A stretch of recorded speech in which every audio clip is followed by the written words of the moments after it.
Well, thanks for being here. We're going to talk about building virtual worlds and building thriving virtual worlds. And so, first of all, I want to tell you why. Like, why are you sitting here, right?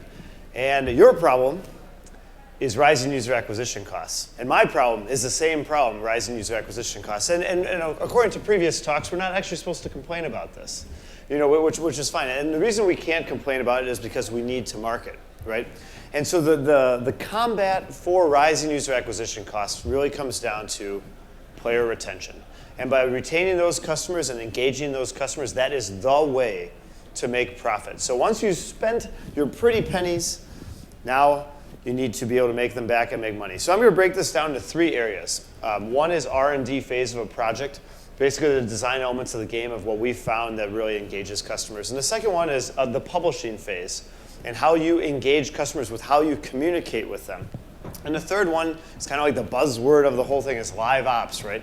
You see these publishing companies like Gameville, like investing tons and tons of money and time into producers and staff and overhead, right?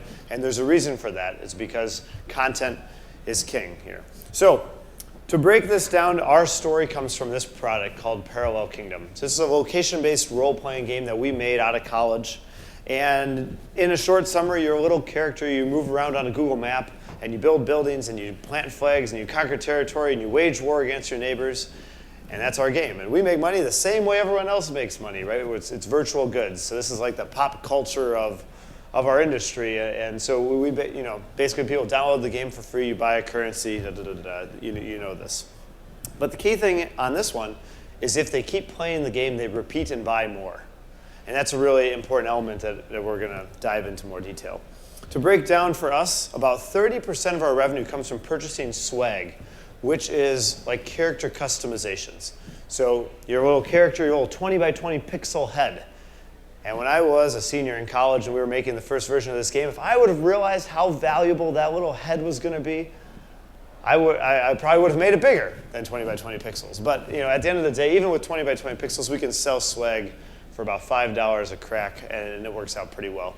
Leveling up, which is the level progression, is our big mechanic, and also premium resources that allow you to do different things while you're in the game. So why are we using this example? So Parallel Kingdom has netted us about $5 million in total revenue since it's been launched. It's about 1.8 million accounts. The average payer pays us about $145 in their lifetime. So again, not too bad. Would not have thought that was going to be the numbers, right? So what were some of the design elements that we did well? So the first one is that we built an open world. So what this allowed users to do is they allowed them to plant flags and to build flag chains where they'd make these flags and they would explore the world and they'd see their neighbors. So when you located into a city like LA, you were next to a neighbor that you would interact with. And you'd either hate them or you'd love them or you became an ally, but at the end of the day, there was this direct interaction. We also created hunting parties, and this was one of the most important features is instead of just playing by yourself, you could basically send an invite to someone else and they would come and join you and you'd play together in a synchronous fashion. And this allowed people to get engaged with people and then go on hunting things on their flag chains. We then made a kingdoms expansion, which allowed people to recruit other people to their kingdom, allowed them to build up these awesome flag empires, and then war against other kingdoms in a real direct fashion, right? So this really got a lot of emotions going, right? Because they're like, oh, those guys tore down our one kingdom 3 months ago, and now we're going to go attack them at this weak spot because they, Another element we added was player-to-player trade. So player-to-player trade enables a user to basically be able to sell a piece of item inside a store for a specific price. Now that sounds pretty simple, but at the end of the day, that opened up a whole virtual economy that was created by users creating the content of, I'm selling an item for a particular price, which again, is more player-to-player interaction through our store. And to tie it all together, we built a whole real-time chat system, a whole inbox, like it's email inside of the game client, and it's a really smooth system. So that gave you a kind of a laundry list of features that weren't necessarily connected to the core loop of the product. And I think that's important because I think we're so focused on core loops that we may forget about that there's a variety of things that are just important in order to create engagement with other players inside the product. And I want to share you some postmortems of areas where we messed up. If I were to do this over again, if I were to take all the knowledge I have now and reapply it back, a few years ago, here are some of the areas where we kind of screwed up. So the idea that we made the core loop and the invite synchronous gameplay was a big problem. And the reason that was a problem is that on mobile and synchronous, people want to play when they want to play, not when their friends online or not when everyone else in their kingdom is online, right? So asynchronous enables the user to be able to do what they want to do right now. And that's the fundamental advantage that you get with asynchronous. Synchronous is really fun, and I think all of us that go back to our game roots, we miss synchronous, right? We miss having the LAN party and nerding out those really intense emotions, but recreating that is not as easy as it seems. Relying on neighbors, the fact that when a user booted and it was location-based and we put you right next to a whole bunch of other people was a big mistake. And the reason is you plant down and you're a brand new noob, right? And the guy next to you is level 28, right? And he's like, get the fuck out of my area, right? And you're like, no, I don't know how to play the game, right? Help me. And that was a problem. And as a game designer, you want to control the experience, right? And so by putting people all right next to each other was not the right way of doing things. The other one is a player comes in there, that level 28 player, right? He's going awesome, right? He builds these huge empires, and then he quits because players quit, right? And now we have this persistent amount of flag debt that's polluting the entire world, and we have to deal with that as game developers, right? So the total persistence and not having these things much more recycling was a big mistake. And the last one is the economy in PK is amazing. Love the economy, but the fact that we made it a true economy which allowed a user to set the exact price and put inventory out there and pull inventory from that creates them. Well, let me just say it this way. It's too sensitive. It's too twitchy. You do something and the economy freaks out and all the users pull all their resources out of the economy and now you have supply, so it gets really volatile, and I'll talk about that a little bit more later. But having a full-blown true economy is probably not the best idea. Having a little more regulation, a little more price stability is better. Things we really did well. A robust chat system. You can take almost any game that you're playing right now on a mobile device, and if you put a chat system with it, the game completely changes. And this is really fascinating. We just did this with one of our new products. Is we had no chat, we put our chat system in, and the game you just play it with a whole different mentality. The second one was inviting friends and having a really smooth invite friend enemy system where we allowed to classify people and keep their attention. Faces. I talked about those 20 by 20 pixel heads, but we're humans, right? We all have faces. In fact, we spend a huge amount of our visual processing just digesting faces, right? So giving your players characters that they can use and attach and customize in the game is really powerful. And one of the things as I was listing out those features, it's about social engagement. This isn't about your Facebook virals, right? This is about having a player be engaged in some way, shape, or form with another player. And the more intimate you can make that loop, the better it is, right? So I'm just going to use a few examples, right? So in our thing, you're hunting with them. You're trusting them to be on your property. That's an example. In Clash of Clans, right? When you attack someone's base, you intimately understand the details of what they laid out and intimately your troop composition, right? So it's about intimacy and it's about direct engagement. In Candy Crush, right? When you send out that post, which is a viral, it basically is is giving you free gameplay that you don't have to wait 24 hours, right? These are big deals that are emotionally impactful to players, right? Social engagement. So publishing. Publishing is often looked at as just pure user acquisition and traffic. And I think publishing is really much more of a mentality. And when you think of the R&D phase of your product as you building the product and getting it set in stone, and publishing is about you optimizing, tuning it, releasing content, right? So I made this diagram, and I think this is a really important diagram. And this is about communication, right? So if you think of, well, I'll use an example. So you put out an app description for your game. That is downward communication from game developers to the gamers, right? Now we have a thing called update HUD posts, and update HUD posts are us posting change logs. That's another example of very strong downward communication. If you think of something like in-game chat, That's cross-communication mostly, right? Players talking with other players. The same with in-game messaging. That's cross-communication. Social media, a mixture of downward, a little bit of upward, and a bunch of cross, right?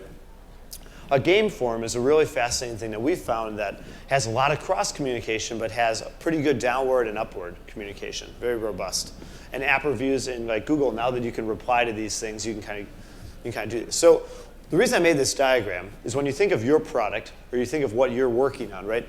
Which of these areas do you have, and which do you not have, and which areas or which elements of the community are they lacking, right?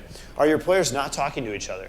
Then maybe you should look down here to see if which one of these you can integrate back into the game to basically provide them that communication. Or maybe your downward communication really sucks. Maybe you post an update, but none of your players understand the content of the update or what's going on, right?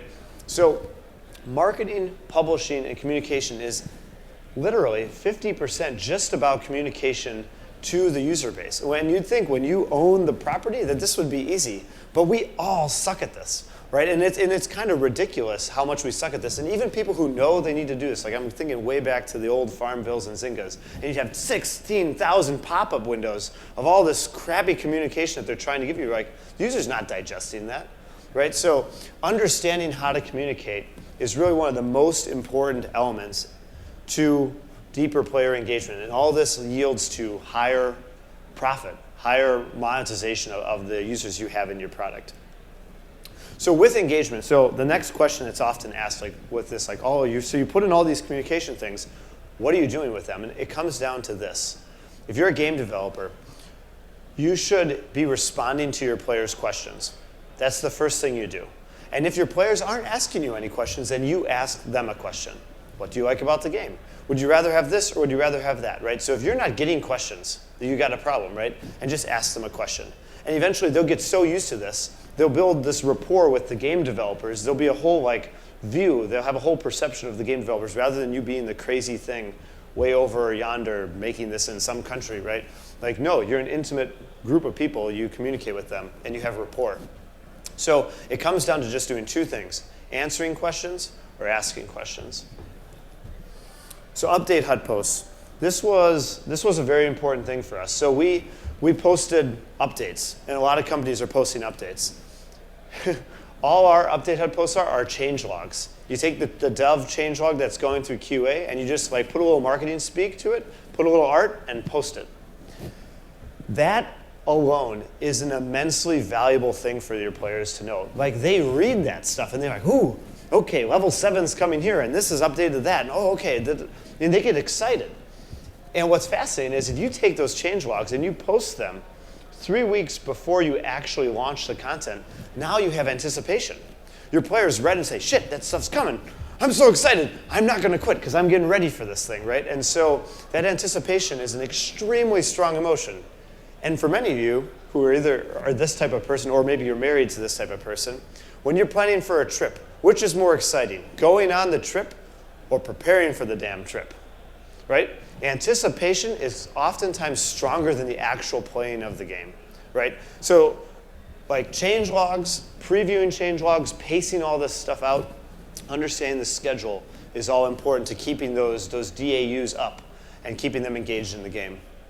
And then in-game messaging, one of the things I like to note is that you need to get it in front of all the eyeballs so they all can access it. So when we ship a change log, it comes up as a little red notification that lets all the players know there's a new in-game message, and they click that and then get right into the change log so they can read what's going on.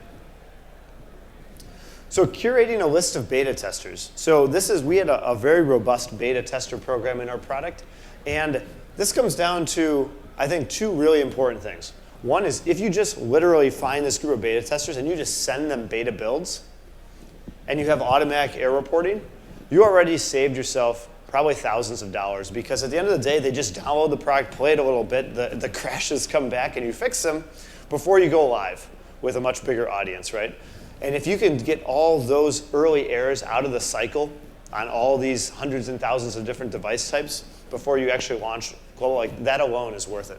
But then you can get some of these other things, right? You can get bug reports and feedback. You can ask them what they like about the game and certain different elements like that. And just remember, the players, when they're beta testing, will be just as intense as when they're playing the game, right? They're going to be all in or all out, right? They're going to quit and stop being a beta tester, or they're going to be like playing the thing for 10 hours in one day. And you'd be like, I want to go to sleep. Can you please stop, sending me emails, right? Customer support. So this one's a tough one. So, and the reason this is tough is, in my view, the best customer support you can give your customers is by not providing customer support. In my view, with the businesses we're trying to build, the amount of users we're trying to get, if we're responding to users on a one-by-one basis, the economics will never work out for us. This will just be a cost center. So the best customer support is quality. If you can work with the beta testers and work out the crashes and work out the bugs so that you don't have to reply to emails or tickets, you're in a much better position than basically adding support costs and hiring lots of people to do support. But if you are doing it, in PK we have done a lot of this, is having a really straightforward customer support policy is the best way of doing it, and keeping these really light. Because it's not the best way of communicating with your users, because at the end of the day, they're almost always pissed when they're emailing support. So you can be as loving as you can, but at the end of the day, you'll probably never be loving enough. Live ops. So I want to talk about swag. This is our character customizations. Now, the interesting thing with swag is we did not ship with this in the game. We had no idea.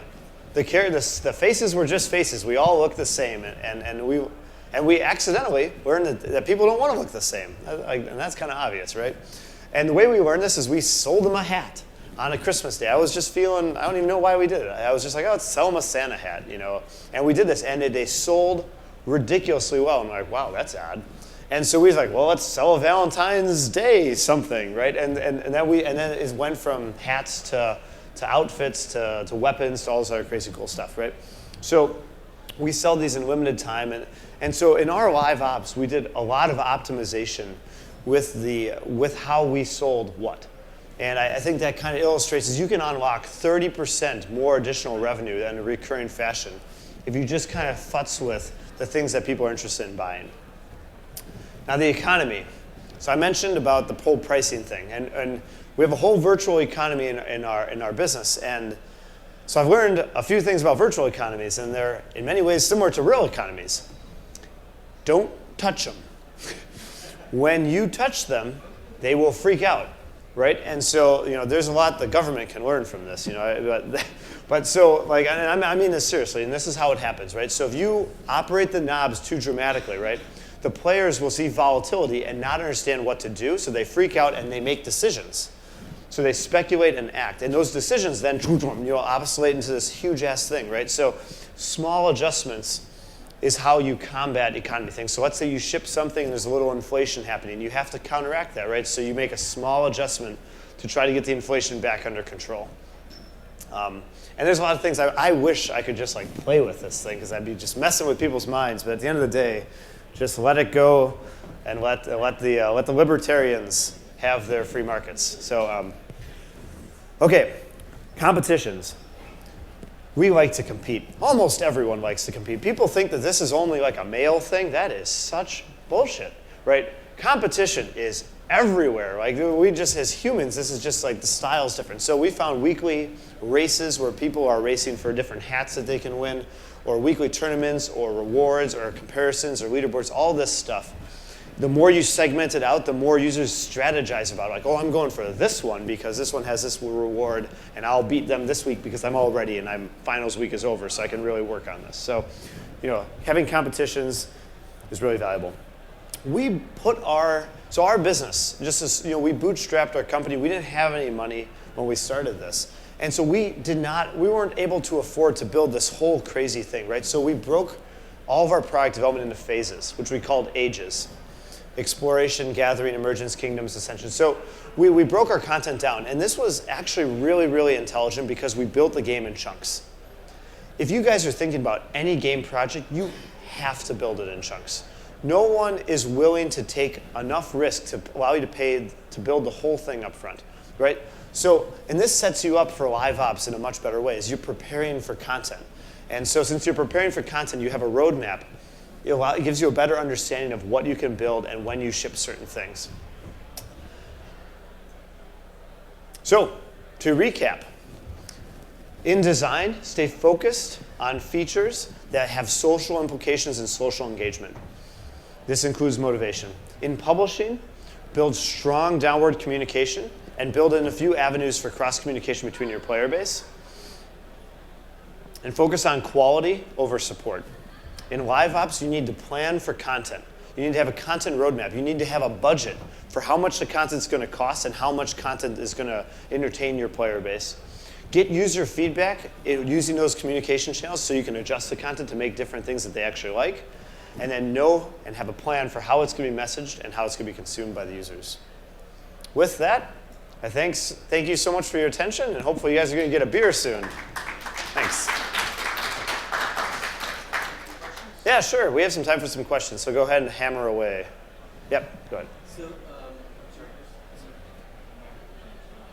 I'll repeat it. Go ahead, go for it.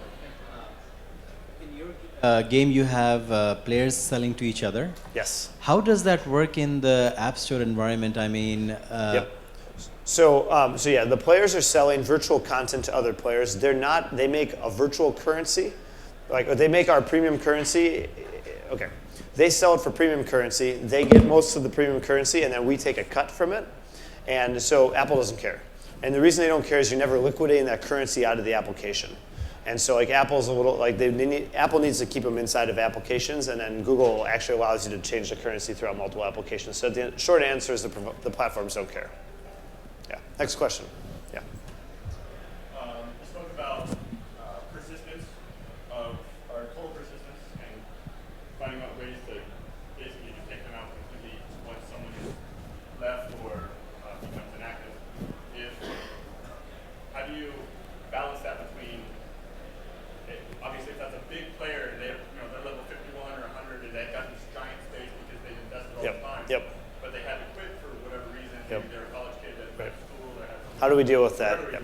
How do you balance incentivizing, say, bringing them back when you just annihilated the years of work that they've done? Yep. So the question is about persistence and how do we manage that when basically, a lot of people's content could expire if we're deleting it and if they come back, 2 years ago. So the two important things here is that persistence and shared resources really, really, really sucks from game developers. The second one is if you take something away from them, you're literally just killing future revenue. So you cannot take it away from them. You have to be really careful with that. And the third one is no one likes to lose stuff, right? Blame whatever history you want, right? But human nature likes hoarding a bunch of junk, right? And even the purgers don't like losing something that they didn't choose to throw away, right? So what we found is that personalized inventories are really where you want all your persistent stuff. Social engagements are where you want more of an engaging thing and more temporal things. And you make sure everything they know is temporal, right? And so I think you'll see this in the virtual worlds, is that the virtual worlds have better, have these rooms. And the rooms are where you have persistence, and not in the rooms you have more temporal stuff, is the short answer. And we just screwed that up, is the short answer. So in our game, we just made it really persistent, which was a big hook, but at the end of the day had tons of debt, and basically it hurt us. So you implement decay where it affects other players, but... So our form of decay is actually not even decay. We make it so that the flag is marked inactive, and it's easier to kill, and that's it. But a player has to go and kill the flag in order to actually clear the territory. Next question. Yeah. Could you comment more on how you kind of chunk stuff into ages, what kind of balancing, making sure there's enough kind of gameplay? Yep. Okay, so how do we chunk content in phases? I think that's a really good question, and here's our approach. Not saying it's the best approach. The first one is the game needs to have full production quality. You can't cut content and be like, oh, we're just going to not polish it, right? So you end up cutting huge amounts of features, and you cut all the features that are ancillary to the core loop. So the core loop, which for in our game was hunting and attacking, that was the kind of core piece. We actually still had personal messaging and flag building, but that was it. Nothing else really existed. And so we added then on social engagements and friends, and we added on kingdoms. So basically your phases should be content that can build off of the core loop, but not be critical in the core loop. And is that my last question, or do I have time for one more? All right, well, thank you so much. Have a great weekend.